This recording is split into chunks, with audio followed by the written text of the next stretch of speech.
Tourism मंच बहुत सही बा। टूरिज्म मंच बहुत बड़ा बा। पिछली बार एकदम मुड़िए चुका है। भारत माता की, भारत माता की, भारत माता की। वंदे वंदे वंदे।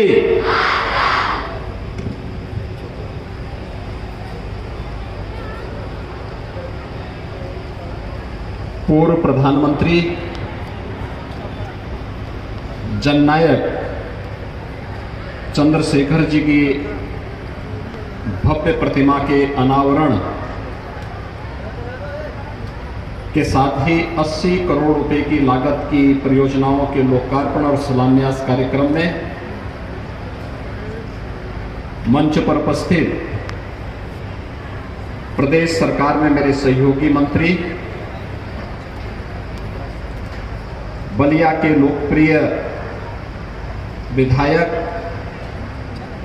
श्री दयाशंकर सिंह जी, बलिया को देश और दुनिया के सामने एक पहचान दिलाने वाले जननायक चंद्रशेखर जी की इस प्रतिमा और भव्य प्रतिमा के अनावरण कार्यक्रम में आज मुझे आप सबके बीच में आने का सौभाग्य प्राप्त हुआ है। मैं इसके लिए आयोजकों को हृदय से धन्यवाद ज्ञापित करते हुए स्वर्गीय चंद्रशेखर जी को विनम्र श्रद्धांजलि अर्पित करता हूं। नेपाल हो या पाकिस्तान या बांग्लादेश, सर्वत्र बृहत्तर भारत में कोई ऐसा जगह नहीं जहां चंद्रशेखर जी के प्रशंसक मौजूद न हो।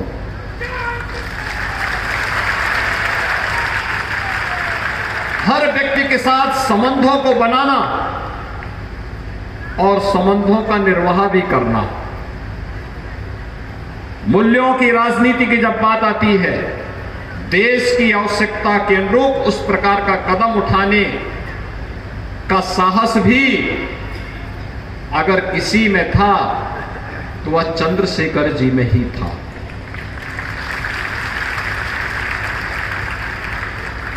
जब देश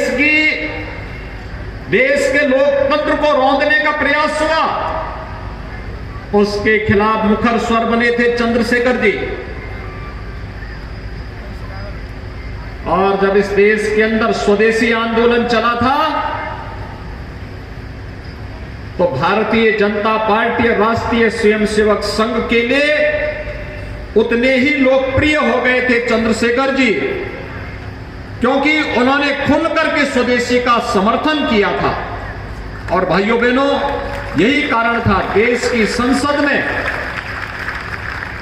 कोई दल और कोई सांसद चंद्रशेखर जी के खिलाफ अभद्र टिप्पणी नहीं कर सकता था, क्योंकि उन्हें मालूम है एक फक्कड़ स्वभाव का व्यक्ति जो मूल्यों की बात कर रहा है, राजनीति की बात कर रहा है, राजनीति में कुछ मूल्य और आदर्शों की बात कर रहा है, और देश हित जिसके लिए सर्वोपरि रहा हो, इसके लिए पूरा जीवन समर्पित था।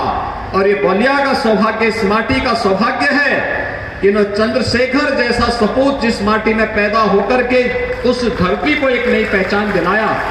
और आज मैं से अपना सौभाग्य मानता हूं कि उनकी इस भव्य प्रतिमा के अनावरण का सौभाग्य मुझे प्राप्त हुआ है। मैं एक बार फिर से आयोजन समिति को इस कार्य के लिए हृदय से धन्यवाद देते हुए, मूर्ति निर्माण का कार्यक्रम मुझे जो बताया गया, हमारे विधान परिषद सदस्य आजमगढ़ से, उन्होंने मुझे बताया कि मूर्ति आजमगढ़ में बनाई गई। वास्तव में यह अभिनंदनीय है और बहुत भव्य प्रतिमा बनी है। इस प्रकार के अच्छे हस्तशिल्पी और कलाकार भी यहां मौजूद हैं, यह देखकर के मुझे आनंद की अनुभूति हुई है। और सचमुच बहुत अच्छी प्रतिमा बनी है। आप लोग जाएंगे, स्वर्गीय चंद्रशेखर जी को श्रद्धांजलि भी देइए और वहां पर मूर्ति को देखिए, कलाकार के हाथ की सफाई को भी देखिए। यह अच्छा काम किया है। कंपनी बाग में जननायक चंद्रशेखर जी की प्रतिमा की स्थापना हो, भाइयों बहनों, चंद्रशेखर जी ने देश की आजादी के दौर में भारत के संसदीय लोकतंत्र को मजबूती प्रदान करने में अपनी एक बड़ी भूमिका का निर्वहन किया था। देश की संसद में उनके द्वारा रखे गए विचार संसदीय प्रणाली को पुष्ट करते हैं, उसकी मजबूती में अपना योगदान देते हैं।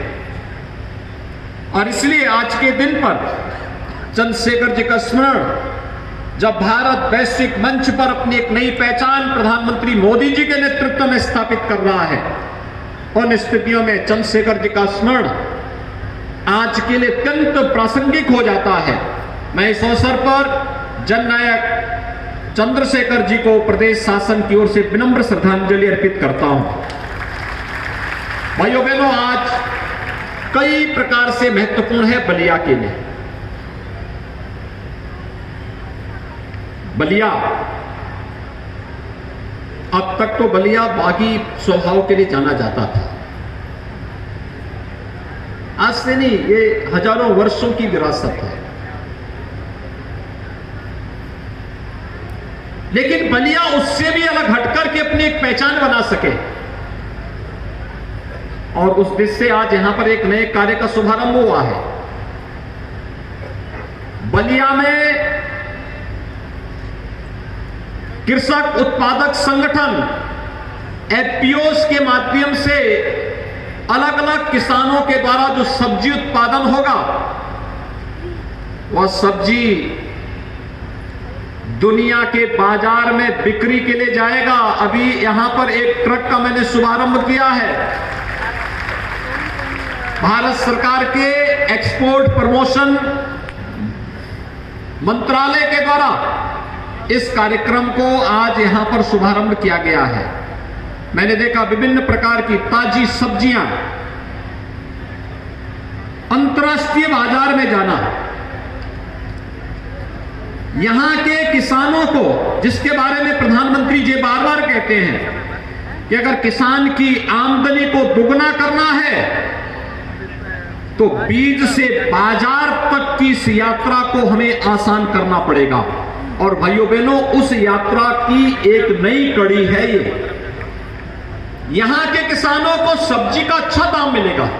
अक्सर होता क्या है कि जब सब्जी अच्छी होती है तो मार्केट में, लोकल मार्केट में दाम गिर जाते हैं, और कभी कभी किसानों को उस सब्जी को फेंकना पड़ता है। जब बिकती नहीं, फेंकना पड़ता है, और सड़ जाती है, खराब हो जाती है।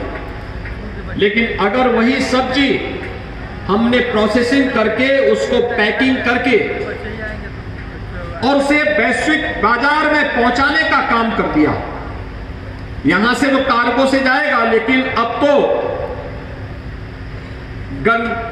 हल्दिया से लेकर के वाराणसी के बीच इनलैंड वाटरवे, यानी पानी के जहाज के माध्यम से जो बलिया होते हुए ही जाएंगे। और मैं चाहूंगा कि इस दिशा में बलिया के पास भी अगर तमाम एफपीओज यहां के कृषि उत्पाद को वैश्विक बाजार तक पहुंचाने के लिए तैयार हो, तो यहां पर मल्टी मॉडल लॉजिस्टिक और मल्टी मॉडल ट्रांसपोर्ट हब बनाने की दिशा में भी एक अच्छा कार्य हो सकता है। क्योंकि बलिया से एक और सरयू जी मिलती है, एक तरफ गंगा जी मिलती है, और इसके बाद गंगा नदी में पानी की कमी नहीं है। आसानी से हर सीजन में जल यातायात के माध्यम से हम यहां की कृषि उत्पाद को वैश्विक बाजार में पहुंचाने में हमें मदद मिलेगी। इससे दो लाभ होंगे, एक किसान की आमदनी बढ़ेगी, और दूसरा जनपद की आय भी बढ़ेगी, और जनपद की आय के साथ साथ रोजगार का सृजन भी होगा। और जब हम जनपद की आय बढ़ाएंगे तो प्रति व्यक्ति आय बढ़ेगी, और जीडीपी बढ़ने से जनपद की जीडीपी बढ़ेगी तो प्रदेश की बढ़ेगी। प्रदेश में जो $1 ट्रिलियन की इकोनॉमी बनाने का लक्ष्य प्रधानमंत्री मोदी जी ने दिया है, इस लक्ष्य को आसानी से हम लोग प्राप्त कर पाएंगे।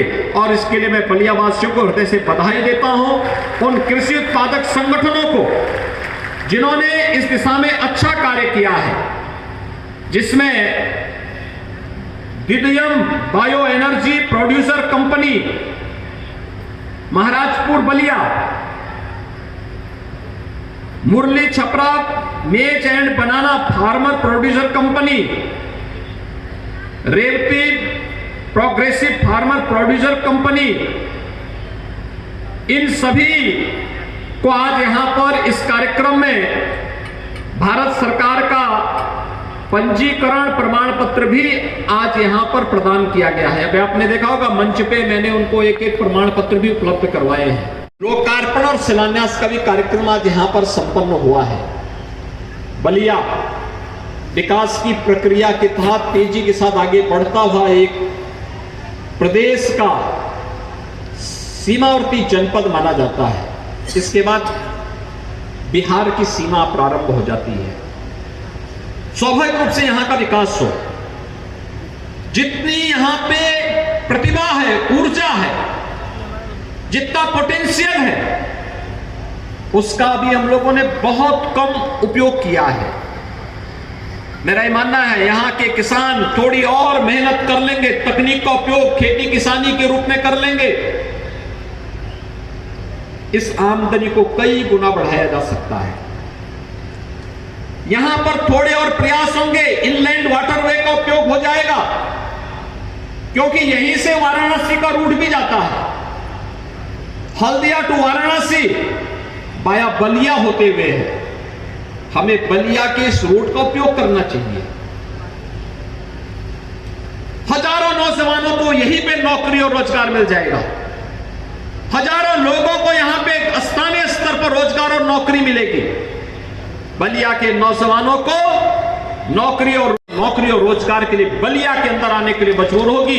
इस प्रकार की परिस्थितियां बलिया के अंदर पैदा करने की आवश्यकता है और इसमें कृषक उत्पादक संगठन एक बड़ी भूमिका का निर्वहन कर सकते हैं। और मैं इसके लिए आह्वान करूंगा, एक अच्छी शुरुआत हुई है, इस अच्छी शुरुआत को और अच्छे ढंग से आगे बढ़ाने की आवश्यकता है। भाइयों बहनों, मैं पिछले दिनों यहां पर आया था, जब यहां पर एक कार्यक्रम के साथ मुझे जुड़ने का अवसर प्राप्त हुआ था और उस कार्यक्रम के माध्यम से हम लोगों ने यहां पर कुछ नए कार्यक्रमों को आगे बढ़ाने के लिए कहा था। और मैंने तब भी कहा था कि पर्यटन हमारे पास एक बहुत बड़ा माध्यम है। आपने इस बार काशी में देखा होगा, अकेले सावन के महीने में काशी विश्वनाथ धाम का दर्शन करने के लिए 1 करोड़ श्रद्धालु आए थे। 1 करोड़ श्रद्धालु का मतलब होटल का व्यवसाय भी खूब फला फूला, टैक्सी वालों को रोजगार मिला, जितने रेस्टोरेंट थे उनको मिला, और साथ साथ जितनी भी दुकानें थी, मार्केट था, इन सबको भी मिला, गाइड को भी मिला, पंडों को भी काम मिला, हर तबके को काम मिला। वहां पर एक साथ पूरी इकोनॉमी को बल देता है पर्यटन। और भृगु बाबा कॉरिडोर के बारे में भी जो बात यहां पर दयाशंकर जी ने और सांसद जी ने रखी है, और मैं चाहूंगा कि जिला प्रशासन को इसका एक प्रस्ताव बनाना चाहिए, इस कार्यक्रम को आगे बढ़ाना चाहिए। बड़ी संख्या में लोग आएंगे, पर्यटक आएंगे, इस दिशा में इस कार्यक्रम को आगे बढ़ाने में सरकार भरपूर मदद करेगी। दूसरा, स्वर्गीय चंद्रशेखर जी की जन्मभूमि इब्राहिम पट्टी में हॉस्पिटल को अच्छे ढंग से संचालित करने के लिए अभी मऊ की एक पार्टी इसको संचालन कर रही है। प्रदेश सरकार ने भी इस दिशा में उनको आगे बढ़ाने के लिए कार्य करने के लिए कहा है, लेकिन हमें इसको और अच्छे ढंग से आगे बढ़ाना चाहिए। वहां पर काफी संभावनाएं हैं और उन संभावनाओं को डॉक्टर की संख्या बढ़ाना, शासन की और आयुष्मान भारत और मुख्यमंत्री जन आरोग्य योजना से जुड़े हुए सभी कार्यक्रमों को उसके साथ जोड़ना, और बलिया के अंदर अपना मेडिकल कॉलेज भी बने, इसके लिए भी मेडिकल कॉलेज के लिए जगह को चिन्हित करते हुए ठोस प्रस्ताव समय पर प्रदेश सरकार के पास पहुंच जाना चाहिए, जिससे इस कार्यक्रम को आगे बढ़ाने में मदद मिल सके। क्योंकि आज एक जनपद, एक मेडिकल कॉलेज की तरफ हम पहुंच चुके हैं। आप अनुमान करिए, आजादी के बाद 1947 से लेकर के 2017 तक 70 वर्ष में 12 मेडिकल कॉलेज, मात्र राजकीय मेडिकल कॉलेज बन पाए थे प्रदेश में। और भाइयों बहनों, 2017 से लेकर के 2022 के बीच में विगत 5-5.5 वर्ष के अंदर हम लोग प्रदेश के अंदर 35 नए गवर्नमेंट मेडिकल कॉलेज बना रहे हैं। 35 समय पे अगर जमीन मिल गई होती तो इन 35 में से एक मेडिकल कॉलेज आपके बलिया को भी मिल गया होता, लेकिन जमीन न मिलने के कारण हमेशा बलिया उससे छिड़ता रहा। और मैं फिर आह्वान करूंगा, हमें टॉप प्रायोरिटी पे इसको लेना चाहिए, क्योंकि बलिया का मतलब क्यों बलिया नहीं होगा, बलिया का मतलब बलिया और आसपास के क्षेत्र के लोगों के साथ साथ बिहार के लोगों को भी उस स्वास्थ्य सुविधा का लाभ मिलेगा। और उत्तर प्रदेश को इस दिशा में अपनी नेतृत्व की भूमिका के साथ आगे आना ही चाहिए। और इस दिशा में हम इस कार्यक्रम को तेजी के साथ आगे बढ़ा सकें, इसके लिए मैं यहां के जिला प्रशासन से कहूंगा कि यहां के जनप्रतिनिधियों के साथ मिलकर के इसको हम तेजी से आगे बढ़ाने का कार्य करें। मुझे प्रसन्नता है, आज यहां पर ग्रामीण आजीविका मिशन से जुड़ी हुई बड़ी संख्या में बहनें आई हैं, और मैं धन्यवाद दूंगा श्री दयाशंकर जी को और यहां के जिला प्रशासन को, जिन्होंने इनके आजीविका को, इन महिला स्वयंसेवी समूह को व्यवस्थित रूप से आगे बढ़ाने के लिए कार्य किया है। एक अच्छा प्रयास प्रारंभ हुआ है। महिला स्वयंसेवी समूह महिला स्वावलंबन का आदर्श उदाहरण हो सकता है। इसमें जो रिवॉल्विंग फंड जाना है, इसमें तत्काल उन्हें उपलब्ध हो जाए, इनके प्रशिक्षण की व्यवस्था हो जाए, टूल किट उपलब्ध कराने की कार्रवाई को भी हम तेजी के साथ आगे बढ़ा लें, और महिला स्वयंसेवी समूहों को हम मिल्क प्रोड्यूसर के साथ भी जोड़ सकते हैं। मिल्क प्रोड्यूसर के साथ ही यहां पर तमाम महिला स्वयंसेवी समूहों को पोषण मिशन के साथ भी जोड़ने का कार्य हमें करना चाहिए।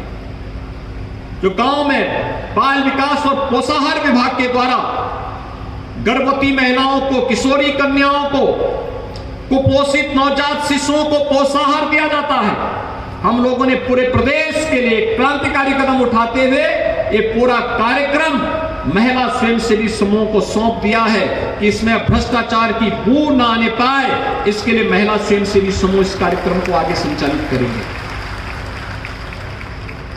महिला स्वयंसेवी समूह चाहे तो इस दिशा में बहुत अच्छा कार्य कर सकती है। मैं आपके सामने 2 उदाहरण दूंगा।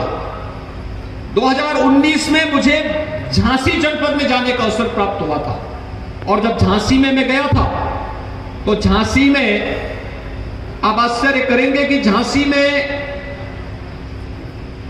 5-6 केवल महिलाएं, गांव की, एकदम गांव की महिलाएं, बुंदेलखंड की 5-6 महिलाएं आई थी, और उनके लिए उस समय एक दुग्ध उत्पादक संघ वहां पे गठित किया गया था, बेलेनी मिल्क प्रोड्यूसर के रूप में।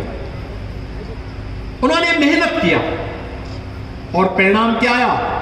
आज उनकी संख्या बढ़कर के 41,000 है, और वे कितने का वहां पर व्यवसाय करती है? 150 करोड़ रुपए सालाना व्यवसाय करती है, और 14 से 15 करोड़ रुपए का सालाना प्रॉफिट भी कमाती है। ऐसे ही आगरा में भी, और मैं चाहूंगा जिला प्रशासन यहां पर महिला स्वयंसेवी समूह को इस दिशा में आगे बढ़ा करके कार्य कर सकती है। इस दिशा में अच्छा कार्य हो सकता है। किसी एक विधानसभा को केंद्र में रख करके एक कार्यक्रम अगर आगे बढ़े तो इस पर ढेर सारे लोगों को कार्यक्रम के साथ जोड़ा जा सकता है। जो मैंने कहा, इनलैंड वाटरवे, जल यातायात यहां पे प्रारंभ हो चुका है। अभी हम लोग 11 तारीख को वाराणसी में इसको और तेजी के साथ प्रारंभ करेंगे, और मुझे लगता है हमें रेडीमेड गारमेंट्स के साथ भी जोड़ना चाहिए। रेडीमेड गारमेंट्स में पार संभावनाएं हैं। गांव में महिलाएं घर गृहस्थी के कार्य के बाद जो समय बचता है अगर सिलाई कढ़ाई का काम सीख लें, अच्छा उसमें ट्रेनिंग ले लें और उसके बाद वस्त्र बनाने का काम, रेडीमेड गारमेंट्स को बनाने का काम, उसकी पैकेजिंग ठीक हो जाए और फिर उसे हम मार्केट में देने की व्यवस्था के साथ उसे जोड़ दें, मार्केट लिंक कर लें। मेरा अनुमान है बहुत सारे लोगों की आमदनी को बढ़ाया जा सकता है, उन्हें स्वावलंबन के मार्ग पर आगे बढ़ाया जा सकता है। बलिया में जो प्रयास प्रारंभ हुआ है यह अभिनंदनीय है। मैं इसके लिए यहाँ के जनप्रतिनिधियों को, जिला प्रशासन को हृदय से धन्यवाद देता हूं। भाइयों बहनों, एक साथ मुझे नई सरकार के गठन होने के बाद, यानी दूसरी बार मुझे प्रदेश के अंदर मुख्यमंत्री के रूप में शपथ लेने के बाद तीसरी चौथी बार बलिया के अंदर आने का सौभाग्य प्राप्त हुआ। और बलिया आना मेरे लिए महत्वपूर्ण इसलिए भी है क्योंकि सबसे कोने का जनपद है, अक्सर छूट जाता था, लेकिन अब कम से कम मुझे लोग ये नहीं कहेंगे कि मैं बलिया नहीं आया। यद्यपि आप लोगों ने कभी शिकायत नहीं की, लेकिन फिर भी मैं आप सबको आश्वस्त करता हूं, बलिया के विकास के लिए हम पूरी प्रतिबद्धता के साथ कार्य करेंगे। बलिया के विकास से जुड़ी हुई कोई परियोजना लंबित नहीं रहने पाएगी। डबल इंजन की सरकार प्रधानमंत्री मोदी जी के नेतृत्व और मार्गदर्शन में पूरी मजबूती के साथ जनता के हितों के लिए कार्य करने के लिए प्रतिबद्ध है।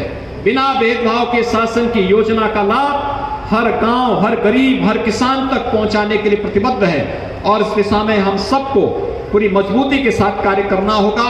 हम सब बलिया के विकास के साथ जुड़ने के लिए आज यहां पर एकत्र हुए हैं। मैं इन्हीं शब्दों के साथ एक बार फिर से जननायक चंद्रशेखर जी की इस भव्य प्रतिमा के अनावरण कार्यक्रम के अवसर पर, यहां की विकास की परियोजनाओं के लोकार्पण और शिलान्यास कार्यक्रम के अवसर पर महिला आजीविका मिशन से जुड़ी हुई बहनों को टूल किट, उनके प्रशिक्षण और टूल किट उपलब्ध करवाने और इस कार्यक्रम की सफलतापूर्वक आगे बढ़ाने के लिए पूरे बलिया वासियों को हृदय से बधाई देता हूं। आप सबका अभिनंदन करता हूं। धन्यवाद। जय हिंद। आपके उद्बोधन से हम सब अनुग्रहित हुए, कृतार्थ हुए। एक बार